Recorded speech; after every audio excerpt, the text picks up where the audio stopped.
So here we've got another video about Mark Sisson. Now this is nothing personal against Mark. None of my videos are intended to be personal.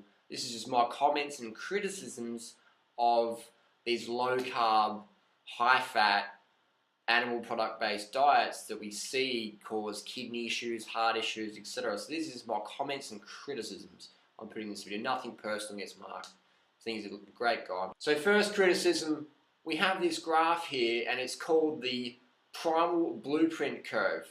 Now if we look here, it says insidious weight gain, and it has along the side grams of carbohydrates per day. Now if we look at what Mark Sisson recommends, to burn more fat, he recommends consuming less than 100 grams of carbohydrates per day. That's like a handful of raisins. That's like a good handful of raisins. Now people who are getting obese from eating a handful of raisins a day, I don't know about that. Something to me smells a bit fishy, pun intended, a bit fish oily. Now I know Mark Sisson loves his fish oil, he sells and consumes a lot of fish oil. So my real question is, fishy jokes aside, how on earth does Mark Sisson claim that eating over 150 grams of carbohydrates a day creates insidious weight gain? I mean, has Mark ever been to China? Does Mark even know China exists? So what's the population of China? Is it 1 billion, 2 billion people maybe? It's a lot of people. I've been to China, I look around, and most Chinese people, they look the same. They're slim. They're slim, and if you go to the cafeterias, it's rice, rice, rice, rice, rice. You look at the big bowls of rice there in China.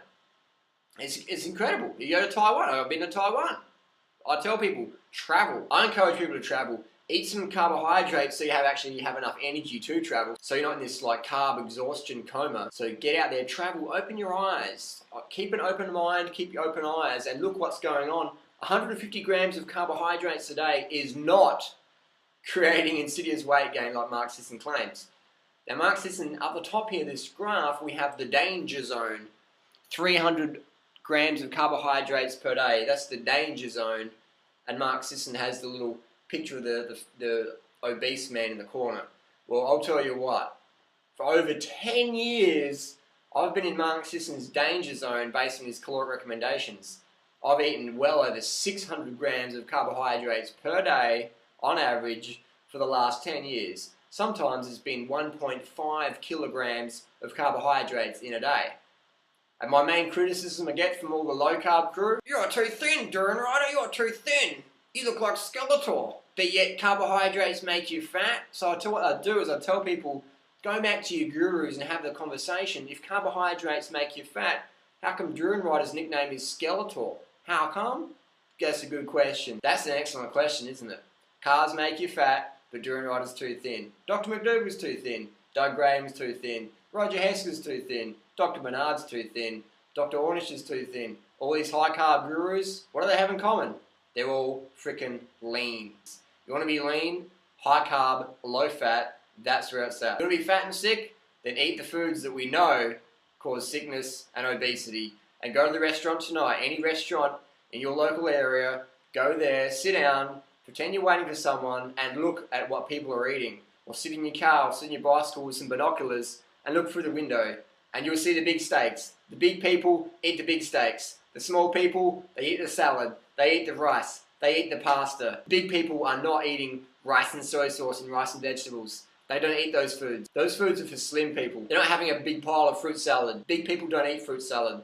They eat the cheesecake. They eat the grease. They eat the fatty stuff. The fat you eat's the fat you wear. So if you want to be fat, be aware it's bad for your health. It's bad for your health. So if you want to be slim, get this carbohydrate curve and flip it over. Turn it upside down. So basically Mark Sisson's carbohydrate curve, inherently flawed. Inherently flawed. Why? Well, we go into the real world, we get out of caveman era, and we go into 2012, which it is today, 2012. We're not in caveman days anymore. We look on the internet, we look up what Chinese people look like, or Indian people, or Burmese people, or people from Thailand, or Singapore, or Malaysia, where they eat. Everybody eats over 150 grams of carbs a day, and all those people who eat the low-fat diet, they're always trim, no exceptions. You go to our forum, all the long-termers, everybody's trim, everybody's slim. There's no exceptions there. There's no exceptions at all. If you're long-term on a high carbohydrate, low-fat, vegan lifestyle, be it fruit or rice, you are slim. There's no exceptions here. There's no room for but. So that's just how it is. That's the reality. The fat you eat's the fat you wear, and that's why we go to Kenya. Let's just go to Kenya. I mean, let's just go to Africa. People eat over 150 grams of carbs a day there. Yes. All my Kenyan marathoner friends. Yes. Their families, they look the same. You look at the brothers and you're like, which one of you guys is the 220 marathoner? I can't tell because you all look the same. And they all laugh and they're like, well, we all eat the ugali. We eat the ugali and the Kenyan rice. And what are those foods? They're high carbohydrate, high glycemic, low fat. That's the key, low fat. The Kenyan diet's low fat. The Thai diet's low fat. But as soon as these people get more money, they eat the Western foods. They have the big steak. They have the full fat cream dairy. When back in the day it was a little bit of soy milk, low fat, or there was the fruits and the vegetables and the cooking bananas and the corn and the maize and the ugali. It wasn't the steak. It wasn't the cream cheese. Like Mark Sisson says, are lean foods. I'm surprised Mark Sisson doesn't piss himself laughing every time he gets on stage and says, eat all the bacon and eggs you care for, because that's going to get you lean. Did I hear right? Eat all the bacon and eggs you care for, because that's going to get you lean? Listen to that. Eat all the bacon and eggs you care for, and that's going to help you be lean, slim. Now let me think of someone else who used to say that. That's right, it was Dr. Atkins. Rest in peace, Dr. Atkins. Dr. Atkins died. He was clinically obese. He was 258 pounds in the autopsy table, and he had chronic arteriosclerosis. Well, I guess the diet he says was meant to make you slim and prevent heart disease actually did the opposite. So we know the high carb, low fat program is here to stay. It's the only way. You can't go around it. You can try and go low carb, and you'll just end up binging on crappy carb foods, which aren't really carb foods truly. They're ice cream, they're cheesy pizzas, and they're donuts, they're Snickers bars, and we know that most of the calories in these foods comes from fat. You go to an obese person's house and you open up the drawer, and what do you find? You find Snickers bars. You don't find organic steamed rice stuck in the corners, do you? You never do. You don't find banana skins you don't lift up the compost bin that's full of banana skins. So basically go to the restaurants and look at what people are eating. So there you go. Mark Sisson's Primal Blueprint Carbohydrate Curve debunked. Debunked. So thanks for watching. Get educated or get medicated. See ya.